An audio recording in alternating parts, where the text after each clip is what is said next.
ભરૂચ નગરપાલિકાની સામાન્ય સભામાં ગરમાવો, સાયખા ડમ્પિંગ સાઇટના મુદ્દે શાસક વિપક્ષ વચ્ચે ઉગ્ર ચર્ચા. ભરૂચ નગરપાલિકાની નવા નાણાકીય વર્ષની પ્રથમ સામાન્ય સભા યોજાઈ હતી. પાલિકા પ્રમુખ વિભૂતિબા યાદવની અધ્યક્ષતામાં યોજાયેલી આ સભામાં મૂકવામાં આવેલ એજન્ડાઓ પર ચર્ચા કરાઈ હતી. વિપક્ષના નેતા સમસાદ અલીએ સફાઈ વ્યવસ્થા અંગે ગંભીર મુદ્દો ઉઠાવ્યો. તેમણે જણાવ્યું કે છેલ્લા 20 વર્ષથી શહેરમાં સફાઈની સમસ્યા છે. કલેક્ટરે ફાળવેલી સાયખા ડમ્પિંગ સાઇટ માટે ₹2.5 કરોડ ચૂકવાયા છે.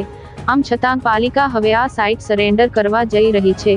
પાલિકા વિપક્ષે બજેટ બેઠકમાં ટ્રાફિક, હોકર્સ ઝોન અને પાર્કિંગની સમસ્યાઓ અંગે રજૂઆત કરી હતી.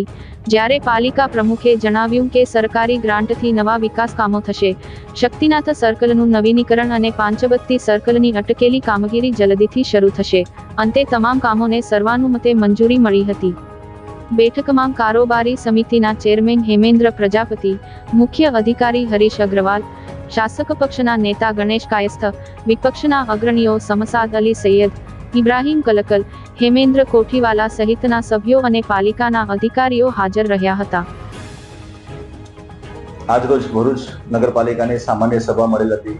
તેમાં જે કહી શકાય કે ગઈ બજેટની મિટિંગના અંદર વિપક્ષ દ્વારા જે મુદ્દા આપવામાં આવેલા હતા ભરૂચના વિકાસ માટે, જેમાં હોકર ઝોન છે, તળાવને ડેવલપમેન્ટ કરવાની કામગીરી છે, ટ્રાફિકની સમસ્યામાં કઈ રીતે છુટકારો મળી શકે, અને જે રીતે પાર્કિંગની સમસ્યા જે છે એ પાર્કિંગની માટે, તેમજ ભરૂચના અંદર જે નવા કામો જે છે એ નવા કામોના અંદર કયા કયા વિસ્તારના અંદર વિકાસના કામો કરી શકાય તે બાબતે જાણકારી આપવામાં આવી હતી અને ખૂબ હેલ્ધી ચર્ચા થઈ હતી. પણ આ બોર્ડના અંદર જે મિનિટ્સ મંજૂર કરવાની હોય છે એ મિનિટ્સના અંદર એ કામોનો સમાવેશ ન કરવાથી એનો અમે વિરોધ કરેલો છે અને એનો સમાવેશ કરાવેલો છે. એની સાથે સાથે આજરોજ મિટિંગના અંદર ખાસ કરીને 30 વર્ષથી ભારતીય જનતા પાર્ટીનું જે શાસન છે ભરૂચ નગરપાલિકામાં, અને એમનું શાસન હોવા છતાં પણ ભરૂચ નગરપાલિકાને જે ડમ્પિંગ સાઇટનો મૂળભૂત પ્રશ્ન છે એ આજે પણ નિરાકરણ આવ્યું નથી. ભરૂચ પાસે ડમ્પિંગ સાઇટ પોતાની ન હોવાના કારણે વારંવાર ડોર ટુ ડોર કચરાની સમસ્યા હોય છે. તે કચરાની જે કચરા માટેની જે કચરા લેવાની જે પ્રક્રિયા છે તે પણ બંધ કરી દેવામાં આવે છે. એની સાથે સાથે રોડના ઉપર બી કચરાના ઢગલા દેખાતા રહે છે.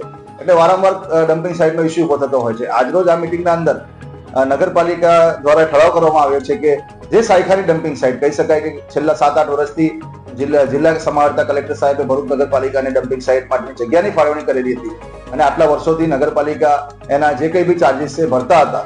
આજે ₹2.5 કરોડ ભરવા છતાં પણ એ નગરપાલિકા આજે સરેન્ડર કરવા માટે એટલે કહી શકાય કે જે જગ્યા છે તેને સરેન્ડર કરીને એને ત્યાંથી ડમ્પિંગ સાઇટ તરીકે એને બંધ કરવા માટેની આજે ઠરાવ લાવેલ હતું. એને અમે સખ્ત શબ્દોમાં બધાએ વિરોધ કરેલો છે, કેમ કે ₹2.5 કરોડ ભર્યા પછી એ જગ્યા છોડી દેવી, સરેન્ડર કરી દેવું એ યોગ્ય નથી. ભરૂચના અંદર ભારતીય જનતા પાર્ટીનું શાસન હોય અને ડમ્પિંગ સાઇટનો પ્રશ્ન આટલા સમયથી ગુંજતો હોય, એક ડમ્પિંગ સાઇટનો પ્રશ્ન આ નિરાકરણ ના લાવી શકતા, એટલે તમે સમજી શકો છો કે ભાજપનું શાસન ખાડે પડેલું છે. નમસ્કાર. 30/4/2025 ના રોજ ભરૂચ નગરપાલિકામાં સામાન્ય સભા યોજાઈ હતી. સભામાં નગરપાલિકા દ્વારા સરકારશ્રી તરફથી આપણને ગ્રાન્ટ મળવામાં આવી છે. એ ગ્રાન્ટનું આપણે વ્યવસ્થિત રીતે આયોજન કરી અને કામો મૂકીશું, જેથી કરીને ભરૂચ શહેરમાં આપણે વિકાસના કામો કરી શકીએ અને આપણી ભરૂચની જનતાને એમાં લાભ મળે અને ભરૂચમાં એના વિકાસના કામમાં વધારો થાય. અને શક્તિનગર સર્કલનું ડેવલપિંગ માટેની કામગીરી પણ અમે અત્યારે થોડાક જ દિવસોમાં એ કામનું પણ અમે તાત્કાલિક ધોરણે કામ ચાલુ કરવામાં આવશે. પાંચબત્તીનું કામ પણ જે અત્યારે બંધ છે એ કામ પણ વહેલી તકે પૂર્ણ કરવામાં આવશે.